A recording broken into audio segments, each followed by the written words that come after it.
It began in silence, a silence so sharp, it cut through the grand chamber like broken glass. Cameras clicked, microphones hummed, but for one suspended heartbeat, the entire world held its breath. It was the day of the Global Leadership Summit, the kind of stage where history is written, and reputations are either cemented or destroyed. Flags from every corner of the globe draped the massive hall. Rows of presidents, prime ministers, and diplomats sat stiff in their polished suits, waiting for the theater of power to unfold. At the center of it all was Donald J. Trump, larger than life, unfiltered, and utterly confident. He smirked as he adjusted his tie, reveling in the spotlight. For years, he had made Africa the punchline of his careless words, dismissing nations as insignificant, mocking their struggles, and branding them with crude labels. Today, he was certain this gathering would be no different. The air felt heavy, as if history itself knew a collision was coming. Trump leaned into the microphone, his voice carrying that familiar mix of bravado and ridicule. His words rolled out like thunder, a performance crafted to entertain his allies and intimidate his critics. He mocked debts, corruption, and poverty. He boasted about America's strength, America's wealth, America's power. And then, with a sly grin, he turned his gaze toward the African delegation. The room shifted. A ripple of unease spread across the hall. Cameras zoomed in. Journalists sharpened their pens. Everyone knew what was coming. Another jab, another insult dressed as truth. But what happened next was different. Among the African leaders seated at the long table, one man slowly rose. His movement was deliberate, unhurried. His uniform was simple, his face calm, his eyes piercing with unshakable resolve. The room tilted toward him, as if gravity itself recognized that something monumental was about to unfold. Trump's grin faltered. For the first time, he seemed unsure. The man cleared his throat. His voice was not loud, yet it carried with the weight of centuries of pain, struggle, and resilience. He spoke not just for himself, but for an entire continent that had endured centuries of exploitation and ridicule. His words, sharp, measured, and devastating, sliced through the chamber with surgical precision. Every syllable landed like a strike of lightning. The crowd gasped. Pens stopped moving. Heads turned. Trump blinked, his trademark smirk vanishing under the weight of a truth he could neither interrupt nor laugh away. The cameras captured everything: his stiff jaw, his shifting eyes, his silence. For a man who thrived on dominance, it was the first crack in the armor. And then, it happened. The line that would echo across the world, the words that turned a summit into a battlefield of dignity. The silence broke into shock. The humiliation was undeniable. What happened next would become the most embarrassing moment of Trump's career, and a turning point for Africa. Long before that fateful day at the Global Leadership Summit, the stage had already been set for confrontation. Not in one moment, not in one insult, but through years of accumulated scars, wounds reopened by careless words spoken into microphones that reached every corner of the globe. Donald Trump had never been subtle about his views. To him, politics was performance, and every rally, every speech, every interview was another chance to shock the world. He thrived on controversy, on saying the thing no one else dared, on watching cameras scramble to capture the flames he lit. But what he often forgot was that words leave marks, invisible scars that do not heal easily. And Africa remembered. For years, his rhetoric had been blunt, dismissive, and humiliating. Entire nations were reduced to insults, their histories erased by crude jokes, their struggles mocked as if they were inconveniences rather than the product of centuries of exploitation. Leaders who had fought tooth and nail for dignity found themselves belittled before the world. Ordinary Africans who watched from their villages, their cities, their universities, felt the sting. Not because they expected kindness, but because they expected at least recognition of their humanity. Trump's words traveled far. A single comment in Washington rippled across deserts, forests, and oceans. A joke meant to entertain a crowd became a headline that reminded millions of how the West still saw them, as expendable, laughable, unworthy. But beneath the surface, in Africa itself, something was changing. The continent had been bleeding for decades under the weight of debt, sanctions, and manipulated markets. Its minerals were stolen in silence, its leaders pressured by invisible hands, its people trapped between poverty and the promise of riches they could never touch. Yet within that storm, a new generation had risen, a generation no longer willing to bow its head. A generation that had studied the game long enough to learn its rules, and now intended to rewrite them. Among them was a soldier, a man who had grown up not in the palaces of the powerful, but in the dust of forgotten streets. His childhood was marked by scarcity, his youth by rebellion, his manhood by a single burning conviction that Africa's humiliation could not continue forever. He carried in his veins the legacy of Thomas Sankara, Patrice Lumumba, Kwame Nkrumah, men who had dreamed of an Africa that stood tall, united, and unafraid. He never sought fame. He did not crave the stage, but history, relentless and merciless, often drags its chosen onto the battlefield of destiny. As Trump's words circled the globe, this man listened. He listened when villages laughed bitterly at the insults. He listened when students clenched their fists in frustration. He listened when mothers asked if their children would always grow up in a world where their homeland was the butt of a joke. And in his silence, something dangerous began to take shape. Not hatred, not rage, but a calm, unshakable resolve. The Global Leadership Summit was meant to be routine, an annual gathering of world powers designed to parade alliances, discuss economics, and remind the smaller nations of their place in the pecking order. But in 2025, it carried a different weight. For Africa, it was an opportunity, not to beg, not to plead, but to be seen. Whispers spread before the event. Will Trump mock us again? Will he make another scene? Will anyone dare answer him back? In back rooms and closed chambers, African leaders debated. Some urged caution. Ignore him. Let the insult pass. Others argued, no. This time the world must hear the truth. But they all agreed on one thing. Whoever stood up would carry not just their voice, but the voice of an entire continent. The soldier, now a leader, carried that burden on his shoulders.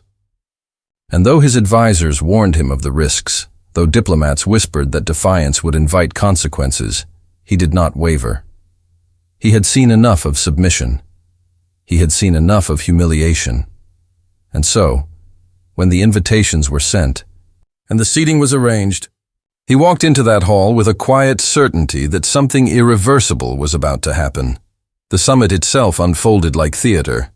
Choreographed speeches, predictable applause, hollow promises dressed in diplomatic language. The Western. Leaders congratulated each other, smiled for cameras, and spoke of global unity while signing deals that carved up resources behind closed doors. Trump, as expected, dominated the spotlight. He leaned into his bravado, soaking in the laughter of allies as he once again poked at Africa's wounds. His words dripped with condescension, his smirk daring anyone to challenge him.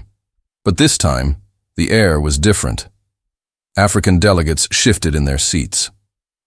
Journalists leaned forward. The cameras, almost instinctively, began to scan the crowd for a reaction. The soldier leader sat still, his hands folded, his eyes unblinking. Every insult hurled across the chamber only sharpened the silence around. Him. He was not angry. He was waiting for the exact moment history would demand he rise, and when he finally did, slowly, deliberately, the world felt the shift. It was not the rise of a man, it was the rise of centuries of buried defiance, of voices long silenced, of a continent that had waited too long to be heard.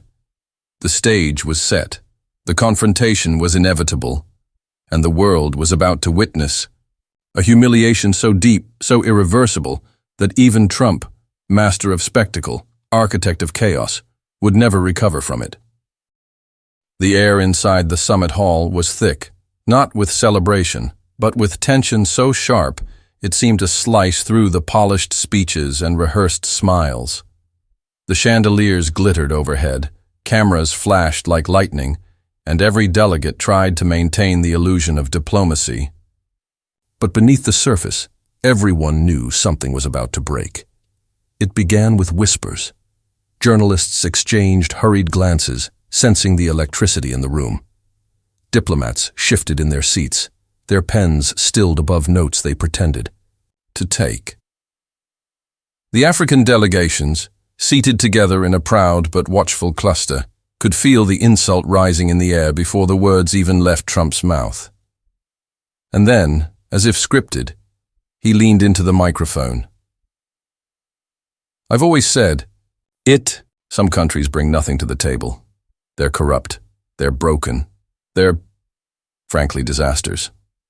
He paused for effect, his smirk widening. And we know where most of those countries are. Let's not kid ourselves. A ripple ran through the hall. Some laughed, nervously, sycophantically. Others stared at their notes, pretending not to have heard. Cameras zoomed in, eager for reaction shots, but the soldier leader did not move. He sat still, his silence louder than applause, his composure unsettling.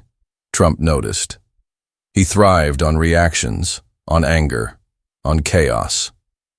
And here was a man who gave him nothing. That silence was dangerous. It was not weakness, it was defiance. So he pushed harder.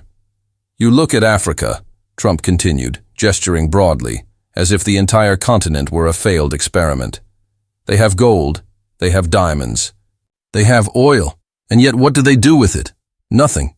They beg, they take, they waste. And then they expect us to fix their problems. A few chuckles rose. Trump leaned back, satisfied. But the laughter was thin, forced, the kind that came from people too afraid to challenge the spectacle. And yet, across the hall, the soldiers' delegation sat like a wall of stone. Their eyes forward, their pride unshaken. The tension spread, like fire. Every journalist in the room felt it. Will someone answer him? Every leader knew. If anyone speaks, it will change everything. Behind the scenes, aides rushed between delegations. Some pleaded for calm. Let it go. Don't give him the satisfaction. Others whispered urgently, no, the world must hear our answer. And in the eye of the storm, the soldier leader remained quiet. Not because he lacked words, but because he understood that the timing of words is more powerful than their weight. A premature outburst would be dismissed as anger, but a perfectly placed response, that would be unforgettable. Trump's speech dragged on, alternating between self-congratulation and veiled insults. He mocked Europe for weakness, Asia for manipulation, and Africa for irrelevance. Each jab was met with polite claps from his allies, but the energy of the room shifted with every word. What began as entertainment had curdled into unease. Then came the turning point. Let's be honest, Trump declared, his voice booming. If we stopped sending aid tomorrow, half these nations would collapse by next week. They'd be begging at our door. That's the truth nobody wants to say. Well, I'll say it. The words hung in the air like a blade. No one moved. No one clapped. Even the cameras seemed to hesitate. And then, slowly, deliberately, the soldier leader rose. The silence was absolute. Every eye turned toward him. Every camera locked onto his face. Even Trump faltered, his smirk slipping as he realized he had finally provoked something he might not control. The leader did not rush. He adjusted his jacket, stepped toward the microphone with the calm authority of a man who had nothing to fear, and let the silence stretch until it became unbearable. When he finally spoke, his voice was low, steady, the kind that forces the world to lean in. You speak of collapse, he said, but you forget history. You forget who built your cities, who fueled your industries, who bled so your empires could rise. You forget the chains, the ships, the centuries of theft that filled your banks while draining our lands. The room froze. Trump stared, unblinking. The leader's words grew sharper, louder, his calm voice now edged with fire. You call us nothing. But without Africa, what would you be? Without our gold, your money is paper. Without our diamonds, your crowns are empty. Without our oil, your machines are silent. Without our people, stolen, enslaved, broken, your nations would never have stood. And you dare mock us? You dare humiliate us? Gasps rippled through the hall. Cameras clicked furiously. Journalists scribbled, knowing history was being written before their eyes.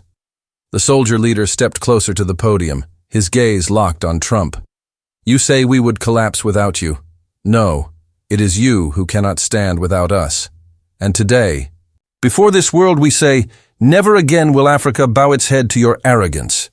The hall erupted. Some applauded thunderously. Others sat in stunned silence. Trump, caught between rage and disbelief, struggled to retort. But for the first time in his life, his stage had been stolen. The rising action was complete. The clash was no longer a question. It was happening. And the world was about to watch Donald Trump's most humiliating moment unfold in real time. The silence after the soldier's words was deafening. For the first time, Donald Trump had no applause, no laughter, no reinforcement from allies. The power he carried in every room seemed to falter under the weight of history spoken aloud. But Trump was not a man who yielded easily. His instinct was always the same: fight, deny, attack. And so, gripping the podium, he forced a smile, the kind of smile meant to cover fear. Well, he said, his voice louder than necessary, that was quite the speech. Very dramatic. But let's be real here. Africa has had resources for centuries. And what do you have to show for it? Corruption, poverty, chaos. Meanwhile, America built the greatest country in the world. Because we're smart, because we work hard, because we don't waste what we're given. The words rang out, confident, arrogant, designed to reclaim dominance. A few allies clapped weakly, desperate to re-establish order. Trump leaned back, convinced he had landed the counterblow. But the African leader did not flinch. Instead, he stepped closer to the podium, his eyes never leaving Trump's. The cameras zoomed in, capturing the intensity of the stare. Calm, unblinking, relentless. You say you built the greatest country in the world, he said slowly. Yes, you built it, but not alone. Trump's smile faded. The leader raised his voice, his words echoing through the hall. You built it with stolen hands, with Africans dragged in chains across the ocean, with their sweat, their blood, their lives. Your fields were plowed, your wealth was multiplied, your empire was born. Do you deny it? A murmur ran through the crowd. Trump opened his mouth to respond but faltered. Cameras caught the twitch in his expression. A rare moment of hesitation. The leader pressed on, voice sharp as steel. You say we are corrupt. But who corrupted us? Who drew lines across our lands with no regard for people or tribes? Who installed dictators when democracy threatened your control? Who armed rebels, stole our gold, drained our oil, took our diamonds, and then called us failures? The words landed like thunder. Trump tried to interject. Fake news. That's just... But the leader raised his hand, silencing him without effort. The room obeyed. Don't speak of fake news, he said. Speak of real history. Speak of the bombs dropped on our soil. Speak of the sanctions that strangle our people. Speak of the loans designed to keep us in chains long after the shackles were broken. You call us beggars, yet it is your banks that profit from our poverty. You call us weak, yet it is your companies that grow fat on our strength. You say we are nothing, he leaned forward, eyes burning. But you know, and I know, without Africa, you are nothing. The hall erupted. Applause, shouts, gasps. Delegates from across the globe rose to their feet. Cameras flashed like lightning. Trump's face flushed red. He slammed the podium. Wrong! Totally wrong! America doesn't need anyone. We don't need Africa. We don't need anyone. We're number one. But the words, once powerful, now sounded hollow, desperate. Even his allies shifted uncomfortably, their eyes darting to the cameras that recorded every second of his unraveling. The soldier did not shout. He did not need to. His calm cut deeper than any rage. You say you don't need Africa, he said quietly, almost sorrowfully. Then tell me, why is your money printed on paper made from our trees? Why do your phones depend on cobalt from our mines? Why do your industries run on oil from our fields? Why do your weapons need uranium from our ground? Why do your diamonds, your gold, your very luxuries come from the hands you call worthless? Trump's mouth opened, but no sound came. His silence was louder than any denial. The leader's voice rose, final and unshakable. You insult us because you fear us. You mock us because you know the truth. Africa is rising, and no empire, no arrogance, no man can stop it. The room exploded. The applause was deafening. Delegates from Asia, South America, even Europe stood in ovation. The chants began, rhythmic, powerful, unstoppable. Africa, Africa, Africa. Trump stood frozen, eyes wide, trapped in the one nightmare he could not escape. Humiliation before the world, stripped of dominance, silenced by truth. And at that moment, as the cameras broadcast to millions across the globe, history recorded the headline that would follow him forever, Trump's most embarrassing moment. The ovation thundered through the Great Hall long after the African leader had stepped back from the podium. Delegates clapped, chanted, even whistled, their voices echoing in unison like a storm that could no longer be contained. For decades, the voices of the global South had been whispers drowned out by the roar of the powerful. But tonight, the whisper became a roar of its own. Trump stood frozen at his podium. Cameras zoomed in on his face, the redness, the tight jaw, the nervous twitch of his hand gripping the wood. For years, he had thrived on confrontation, spinning every insult into a performance, every clash into a victory lap. But this time, the script had been torn apart. The cameras that once adored him now broadcasted his silence. The chants continued, Africa, Africa, Africa. And for the first time in decades, the world saw Africa not as a place of famine and charity pleas, but as a continent of defiance, strength, and truth. Across African cities, people poured into the streets. From Lagos to Dakar, from Nairobi to Ouagadougou, celebrations erupted. Flags waved, drums pounded. Children ran through neighborhoods shouting the name of the leader who had stood tall. For decades, leaders who dared to speak this way were silenced, toppled, or killed. But this time the words were too public, too viral, too unstoppable. The people felt the shift instantly. In Ghana, a teacher paused his lesson, wheeled in a television, and let his students watch the clip. When it ended, he whispered, "Remember, this day." This is when Africa spoke without fear. In South Africa, a grandmother who had lived through apartheid wiped tears from her eyes and whispered, "Sankara would be proud." In Burkina Faso itself, the streets became rivers of celebration. Soldiers stood on rooftops waving the national flag. Market women threw handfuls of grain in the air as a sign of blessing. Children sang songs with a single chorus. We are not weak. We are not poor. We are Africa.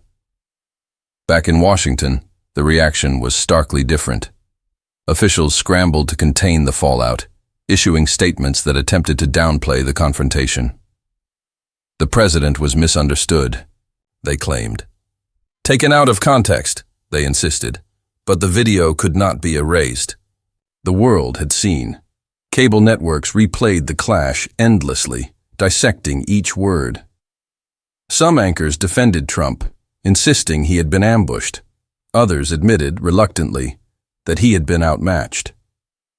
On late-night comedy shows, the moment became fodder for laughter.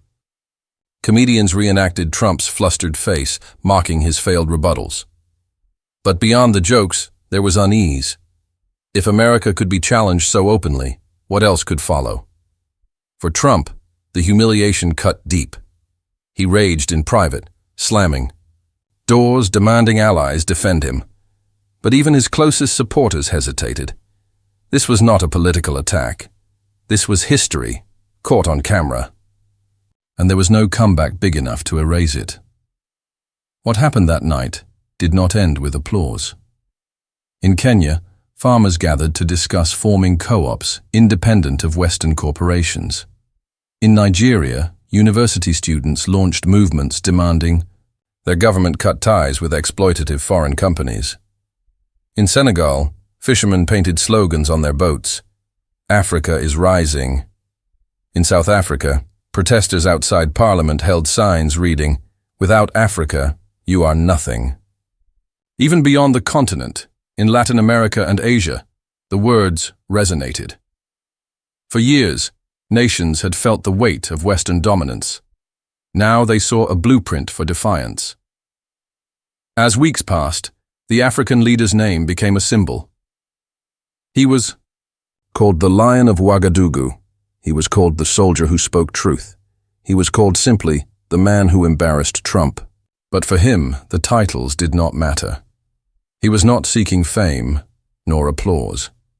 He had only spoken the truth his people carried for centuries. And in doing so, he had broken through the wall of silence that had long surrounded Africa's suffering. Months later, when asked about that night in an interview, the soldier sat quietly before answering. "I did not set out to embarrass anyone," he said. "I set out to remind the world who we are. For too long, Africa has been treated as a shadow. But a shadow exists only when there is light, and we are that light. No empire lasts forever, but a people's dignity, once awakened, never dies." The clip went viral again. The film of history closed not on Trump's face, but on the soldiers, calm, unbroken, illuminated by the glow of torches held high in the night by his people. Behind him, the red, green, and gold of Africa's flags waved like flames against the darkness. And as the chants of "Africa, Africa, Africa" rolled like thunder across the continent, the narrator's voice asked one last question. Was this the moment the world finally saw Africa rise?